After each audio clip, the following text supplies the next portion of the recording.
What's up, Wolverine Nation? Welcome to Week 7. Yes, Week 7 of Waiver Wire. I'm Jay Camejo. I'm Victor Torres. I'm Matthew Barturin. And this week we have another very special guest, Brandon Nicasada. Welcome to the show, Brandon. Thank you guys so much for having me. Of course, we'd love to have you guys over. Now, of course, Brandon, we're gonna introduce you first off with our brand new backdrop. Hey, that's this guy right designed by Brandon. So thank you, Brandon. Thank you for that, Brandon. We appreciate you. Looks awesome. Of course. So, guys, thoughts on last week at all? Another rough week for the Dolphins, obviously, but another great week of football.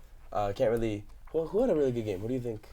I can't think off the top of my head who had a really good game though. A lot of great football. Let's just go with that. Matt? Yeah, I mean, Dolphins, tough week, but, Tua will be back next week, so we'll see how it goes.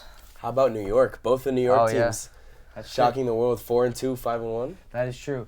For me, as a Saints fan, we lost again in a very good game to the Bengals, but tough loss, and also lost again in fantasy. It's been a rough year for fantasy for me. I know. But surprisingly, last week, for the third week in a row, I've won the head. This guy. The head. So, this is why I'm the host of the show right here. I make good picks, but not in my own fantasy league, that's for sure. But so Brandon, we always start off with our pickups. Who's your pickup? This week, my pickup is Braxton Berrios. He really has been stepping up this season. Wide receiver 2 for the Jets. Extremely familiar with Zach Wilson, and he's been doing really well. He's constantly getting the ball. Zach Wilson's safety blanket. He's got a contender now with Garrett Wilson, but he's still really involved in that offense and making an impact. For sure. Former Kane, I love that guy with everything in me, and he's one of the gadget guys. They like to just make sure he has the ball. Mm-hmm. They don't really depend on his route running and stuff. They'll give him screens, they'll give him jet sweeps. So he's involved in that offense for sure. Yeah, definitely. He's a smarter, more scrappy guy. We like to joke around with, but he's a great receiver. Reminds me of Matthew. Yeah, very. Yeah, he's basically Matthew. But thanks, guys. Matthew. No, but I'm joking. But he's a great receiver overall, and he definitely gets a lot of rushing and running. And passing volume, so which is great for fantasy. Yeah. But my pickup of the week is a former Dolphin, the former Dolphin RB, Kenyon Drake. So he's only picked up in 3% of leagues. He did very well against a good Giants defense. Again, 19.7 fantasy points. He's been taking that RB1 role from J.K. Dobbins as we've been waiting for J.K. to get back to 100%. And as we all know, as former or current Dolphin fans, that Kenyon Drake is a good pass catcher and runner. So what do you guys think about that? Gronkowski did not have the angle. He did not have the angle. No, he can take any play to the house. He's a really good back. Yeah, he's very skilled, very versatile. Yeah, that's why you should pick him up. He's not gonna be an RB1 or an RB2. I think he's more of a flex option in most leagues. He also might take over that role again because I've noticed that Dobbins is slowly losing carries, and I think he was hurt during most of the Giants games. He had that dominant week a few weeks ago against the Bills. Against the Bills, we had 2 rushing touchdowns, but ever since then, and even before that, I have him in my fantasy league and I have him on my bench because he's been 5-point games, and you can't really have him in fantasy. We can't have it. So, hopefully JK gets back. He's a great athlete over there in Baltimore. So, Vic, what's your pickup? My pickup is Packers tight end Robert Tonyan. So, obviously, tight end in fantasy, if you don't have one of the top 3 guys, your tight end option is very minimal. So, you just got to kind of week to week look for a new tight end, and my guy's Tonyan. He had a very good game last week, 10 catches for 90 yards. And I've always liked Tonyan. I've always thought he was a very good player, and I've always noticed that he's kind of Rodgers' safety blanket. And they've always really relied on him in this offense. And as of recent, he's looked to get back to his 2019, 2020 form where he was scoring a lot of touchdowns, getting a lot of targets. So I do like that he's getting more of a role in the offense, and that's obviously a very suspect wide receiver core in Green Bay. So he's a very safe tight end, and I think Rodgers is going to start looking to him more. And after coming off a good week, I think he's definitely due for some more volume as a tight end. Yeah, ever since he tore his ACL a few years ago, he's been picking it back up to his former production, which is great. He's obviously Rodgers' safety blanket, and with no true receiver one in that offense, he's going to get a ton of targets in little shallow crossers or even deeper down the field. Mm-hmm. So I think that's a great pickup, Vic. Yeah. Even before Devontae Adams got traded, he was really involved in that offense, constantly catching passes. Yeah, as I mentioned, I think one of Devontae Adams' best season was also Robert Tonyan's best season. So it doesn't really change the fact that I think Tonyan's going to do great. Mm-hmm. So Matt, who's your pickup? My pickup is Dontrell Hilliard from the Titans. So it's kind of a hit or miss pick. He's kind of inconsistent. because he's only a threat in the passing game. So usually he just has a bunch of catches and no rushing yards or that works in carries. fantasy. Yeah, for sure. He's able to break for the big play occasionally. So I definitely keep an eye on him, especially if there are injuries. He had a good week last week, 12 points, but only 1 carry for 0 yards, and then all of the rest of his points were just catches. And he's only rostered in 8% of leagues, so I mean, he'll definitely be available in your league. Yeah. But I think he's just someone to keep an eye on. I wouldn't say, obviously don't start him or anything, but just to keep an eye on him. See if there's any upside matchup wise, or how the offense is going, and also like if there are any injuries to the backfield or receiving core. Just Derrick Henry overall. Yeah. Well, yeah, but in the receiving game, I mean, like if the receivers are we know injured. what you mean. He's a good handcuff to have too, because that Titans offense runs the ball a lot. Mhm. Yeah, it's good. Yeah, for sure. Yeah, if Derrick Henry gets hurt, then he's gonna fill a role. Which passing is probably, I think passing is more valuable in fantasy than rushing, and so. If you get a guy that catches the ball more than he runs the ball, I take that option 100% of the time. Yeah, for sure. So we talked about our pickups. Let's talk about our blow-up guys of the week. Who are you starting this week, Brandon? I'm starting Hunter Renfrow. Darren Waller is still injured. He got injured. Last week was a bye week, so he's had a little bit of time to recover. But the week before, he was injured in Monday Night Football. He's coming off a bye week, so Hunter Renfrow's had a little bit of time to rest. Derek Stingley, the Texans' #1 corner, will be on Devontae Adams, so the focus will be towards Devontae Adams. Hunter Renfrow should be seeing a lot more targets this week. He's Derek Carr's safety blanket too, and Carr has had 2 touchdowns in 4 of his 5 games this season. So Hunter Renfrow should be getting the ball a lot and hopefully put up some points. Yeah, I mean, he's had a pretty, other than his injury and that game where against the Cardinals where he had 2 fumbles, he's always been a reliable option for the Raiders offense, and you can put him anywhere on the field, he's going to get open with his route running and his just football IQ overall, sitting in the zone and catching good catches, everything like that. So I think that's a great start. A good receiver. It's a smart pick to have him. They're just like it's a good fantasy pick. It's a good pick for waiver wire, obviously. So. Yeah, Hunter Renfrow. I've always loved him. Always loved his game. So we'll see how he does. Yeah, of course you love this game, Matthew. But my start of the week is Brandon Ayuk, the 49ers receiver.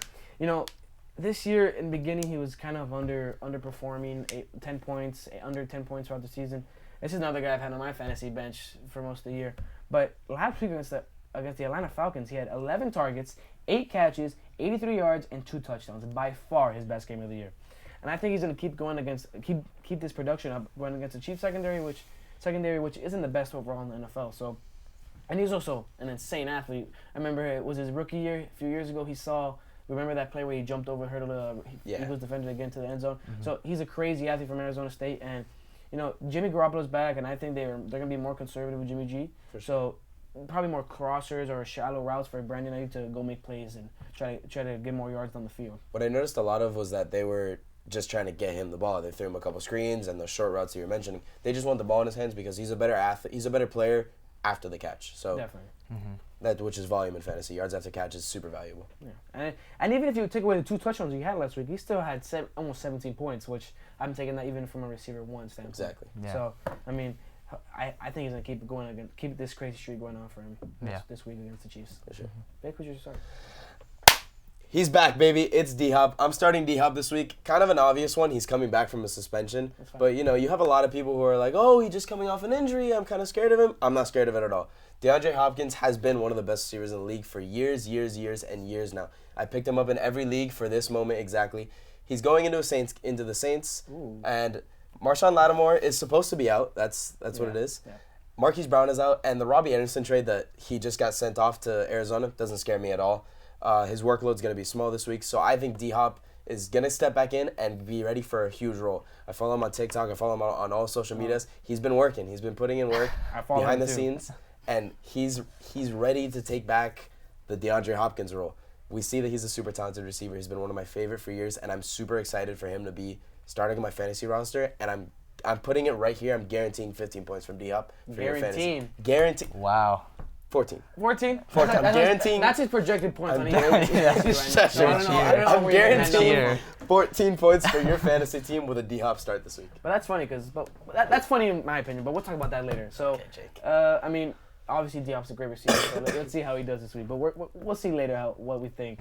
Matt, who's your start? My start is Ezekiel Elliott. My sit last week. That's Now, actually very. Not only him, but I'd also include Tony Pollard in there too, as you know, both Cowboys running backs. They play Detroit last against running backs. They give up the most points. And Zeke specifically proved me wrong last week and actually had a very good game. Looked strong, moving the chains. He racked up like 15 points, I'd say, 15.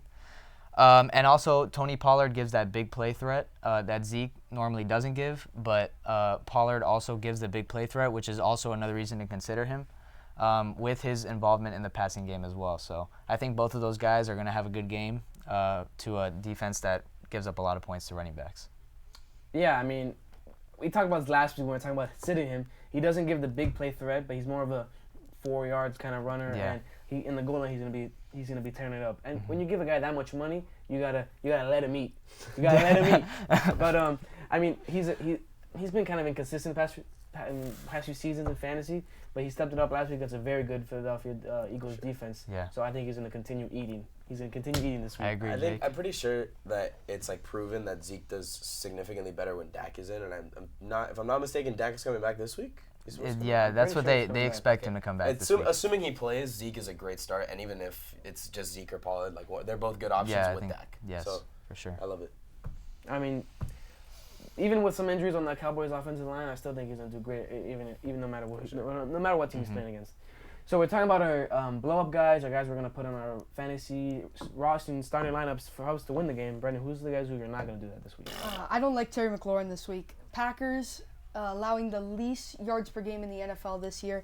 Carson Wentz just got injured, out 4 to 6 weeks, so he's gonna be playing with Taylor Heineke, who he does have some chemistry with, but I think Carson Wentz is better for obvious reasons. Jahan Dotson does have the possibility to come back this week. He still could be out, so he should be getting less targets than normal. And he had 8 points against Chicago last week, who isn't really the best secondary. No, it's a bad secondary. Yeah. It's a bad secondary. Other than Eddie Jackson and Jalen Johnson, it's a bad secondary. Yeah. Abysmal. Let's keep the names out for now. No, but even you were Chris. I mean, Tyler Heineke, is a great quarterback, and I think he should be starting in Washington. But I mean, last year he did overall pretty well. So hopefully, I mean, Brandon doesn't want him to do good, but I think I do want him to do good, but I just don't think he will. Okay, I mean, I respect it, but I don't think he will do that well either against Jair Alexander and the Packers defense. This is a very funny pick for me because Victor just said this guy's name a few minutes ago. D-Hop is my sit of the week. Now, everyone's gonna be like, "Oh, Jake, you're a biased Saints fan, Jake." Oh, I mean, Victor. Everything that Victor was saying is I'm worried about. He's coming off an injury. He's coming off PED use, so we don't know how that's gonna be. And also, he hasn't played in almost a year, right? Close to a year. I mean, I don't know how many targets he's gonna. I'm sure they're gonna feed him the ball. Yes, 100% they're gonna feed him the ball. Like what my sit of the week a few weeks ago, DK Metcalf, he could have those long touchdowns because D-Hop has a insane range. He can catch any ball thrown to him almost. I mean, but even with Marshall Lattimore out, I still think D-Hop isn't going to do the greatest this week. Maybe 10 points. Now, my career when I say 10 points or less has been pretty bad with Josh Jacobs, Amari Cooper, and DK. Everyone who I say is going to have 10 points or less gets 30. So I'm going to say 14 points or less, Victor. So I'm not gonna say. So fingers crossed I'm right this week. So Vic, who's your sit? My sit, I'm gonna take a similar role to Matt with his start. I'm picking 2 players, pretty much just the entire Dolphins backfield. Oh, interesting. So with 2 different backup quarterbacks playing against the Vikings, the Dolphins backfield combined for 17 carries, and one of them was a fullback dive. So we only had 16 carries from our running backs for only 50 yards.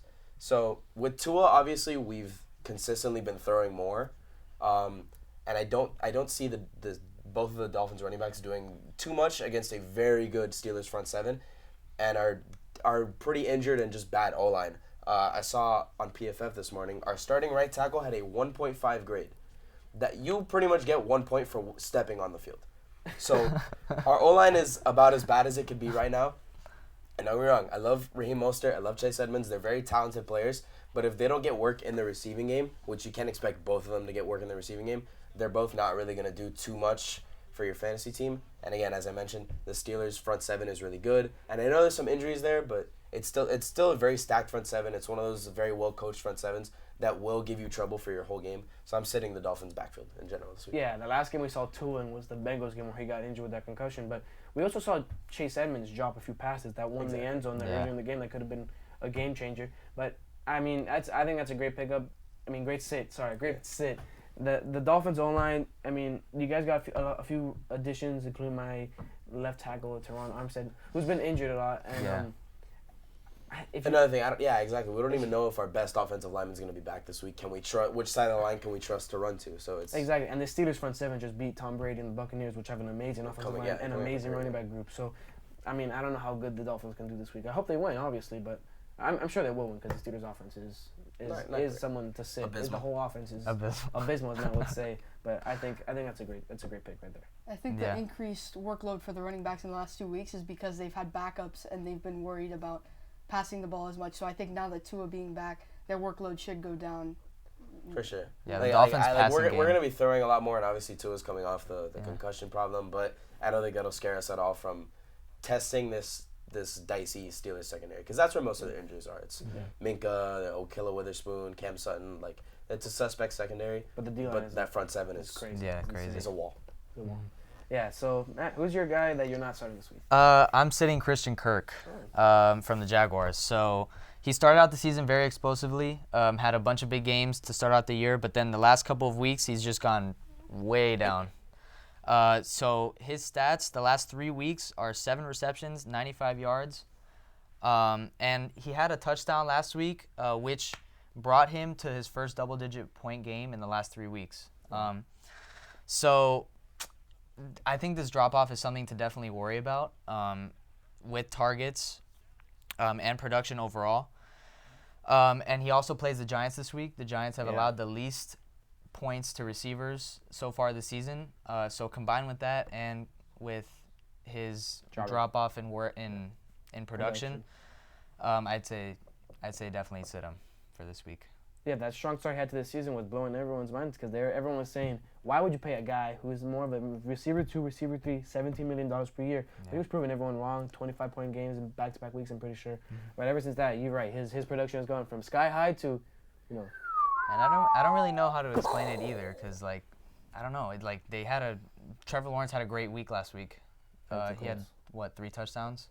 Around there, 20 for 22. Like, he had a great game, so I don't think there's really, like, a reason why Christian Kirk is dropping off, but reminds me a lot of Brandon Cook from last year. He had a super hot start, and then it just kind of fell off once the Texans started falling off. Yeah, but same with Curtis Kirk. Again, Kirk is a super talented player, and it's like a flex option. Yeah. But, it's safe to be sitting him because you just got to be worried about, like, how good is his role in the offense. Yeah, so, for sure. Yeah, definitely, guys. So everyone had great picks, sits, and starts, especially me. Guys, what's your thoughts going into this week? I'm ready for D-Hop's comeback. That's all I'm looking forward to. I'm ready for Tua's comeback. Oh, of course. That? Yeah, wow. I can't. I mean, prime time, Tua. It's gonna. The losing streak's gonna end. That's the revenge game versus Brian Flores. Yes, it is. Yep. Yes, it is. That's gonna be exciting. That's exciting. And let's see how the Dolphins play. Me as a Saints fan, hoping for a win. Not trying to give the Eagles a top 5 pick in the NFL draft this year. So, hopefully we win. And I don't want the Saints to suck this year because then all my friends make fun of me like these two guys over here. Whoa. So it's warranted. It's warranted. I get it. 100%. But Wolverine Nation. That's week 7 of Waiver Wire. Next week, let's see who won this nice head over here. So I'm Jake Camejo. I'm Victor Torres. I'm Matthew Barturin. And I'm Brandon De Casala. Thank you for watching.